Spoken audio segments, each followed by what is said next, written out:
পাঁচজন ব্যক্তির কাছ থেকে জোর করে দোয়া নিবেন। যখন এই পাঁচজন ব্যক্তির সাথে আপনার সাক্ষাৎ হবে, প্রয়োজনে তাদের কাছ থেকে জোর করে দোয়া নিবেন। কিছু হাদিয়া দিয়ে হলেও তাদের কাছ থেকে দোয়া নিতে আপনি ভুলবেন না। কারণ ইবনে মাজাহ শরীফ এবং তিরমিজি শরীফে বর্ণনায় নবীজি বলছেন, এই পাঁচজন ব্যক্তির দোয়া করলেই আল্লাহ পাক তাদের দোয়াটা কবুল করে নেয়। দুইটা বর্ণনা আসছে, তিরমিজি শরীফে বর্ণনা আসছে 3 জন এবং ইবনে মাজাহ শরীফে বর্ণনা আসছে 2 জন। এই 3 জন আর 2 জন, এই 5 জন ব্যক্তি যখন কোনো ব্যক্তির জন্য দোয়া করে, আল্লাহ পাক তখন ডাইরেক্ট তার দোয়াটা কবুল করে নেয়। রাসূল সাল্লাল্লাহু আলাইহি ওয়াসাল্লাম বলছেন, 1 নম্বর হলো মা বাবা। কোনো মা বাবা যদি সন্তানের জন্য দোয়া করে, ওই দোয়ার মাঝে আর আল্লাহ পাকের মাঝে কোনো পর্দা থাকে না, ডাইরেক্ট আল্লাহ পাক দোয়াটা কবুল করে নেয় এবং সেই সন্তানের জন্য আল্লাহ পাক সব দোয়াগুলোকে আল্লাহ পাক কবুল করে নেয়। এটা হলো 1 নম্বর।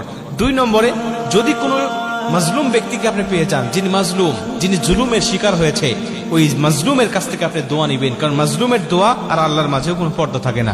মাজলুম যখন দোয়া করে আল্লাহ পাকের কাছে, তখন ডাইরেক্ট আল্লাহ পাক তার দোয়াটা কবুল করে নেয়। মাজলুমের কাছ থেকে দোয়া নিবেন, প্রয়োজনে কিছু হাদিয়া দিবেন, তাও দোয়া নিবেন। 3 নম্বর হলো মুসাফির। কোন মুসাফির ব্যক্তির দোয়া কখনো আল্লাহ পাক ফেরত দেয় না। মুসাফির যা দোয়া করে আল্লাহ পাক ঠিক সেই দোয়াটা কবুল করে নেয়। মুসাফির ব্যক্তি আল্লাহর কাছে এতই পছন্দনীয় ব্যক্তি যে আল্লাহ পাক তাদের জন্য 4 রাকাত বিশিষ্ট ফরজ নামাজগুলোকে 2 রাকাত করে দিয়েছে। তাদের যেন কষ্ট না হয়, তাদের যেন জুলুম না হয়, এজন্য আসরের নামাজ, ইশারের নামাজ, জোহরের নামাজ, এই নামাজগুলো 4 রাকাত পড়তে আল্লাহ বলেন নাই, বলছে তুমি 2 রাকাত করে পড়ো। আল্লাহ পাক তাদের উপরে ইহসান করেছেন, দয়া করেছেন। অতএব এই মুসাফির ব্যক্তি যখন আল্লাহর কাছে দোয়া করে, তখন আল্লাহ পাক তাদের দোয়াটা কবুল করে নেয়। এটা হলো 3 নম্বর। 4 নম্বর হলো কোন সাইম, কোন রোজাদার ব্যক্তি যখন কোনো ব্যক্তির জন্য দোয়া করে, যা আপনি যদি দেখেন যে কোনো ব্যক্তির রোজা আছে, রমজান মাসে তো সব মুসলিমের রোজা থাকে, কিন্তু রমজান মাসের বাহিরেও দেখবেন অনেকেই নফল রোজা রাখে, বিভিন্ন দিবসে তারা রোজা রাখে, বিশেষ করে বৃহস্পতিবার, সোমবারে রোজা রাখে, অনেকে আয়ামে বীজের রোজা রাখে। এই রোজাদার ব্যক্তিদের কাছে যাবেন এবং তাদের কাছ থেকে দোয়া নেবেন।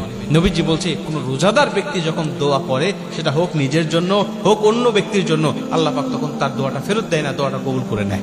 এবং 5 নম্বর লাস্ট হলো কোন ন্যায় পরায়ণ শাসক, যিনি ন্যায় ইনসাফ ভিত্তিক শাসন প্রতিষ্ঠা করতেছে, ন্যায় পরায়ণ শাসক যিনি সর্বসময় ন্যায় বিচার করেন, এই ন্যায় বিচারক শাসকের কাছেও তুমি দোয়া নিবে এবং সেই দোয়াটাও আল্লাহ পাক কবুল করবে। এখন ন্যায় বিচারক শাসক কে হতে পারে? সেটা হতে পারে কোন চেয়ারম্যান,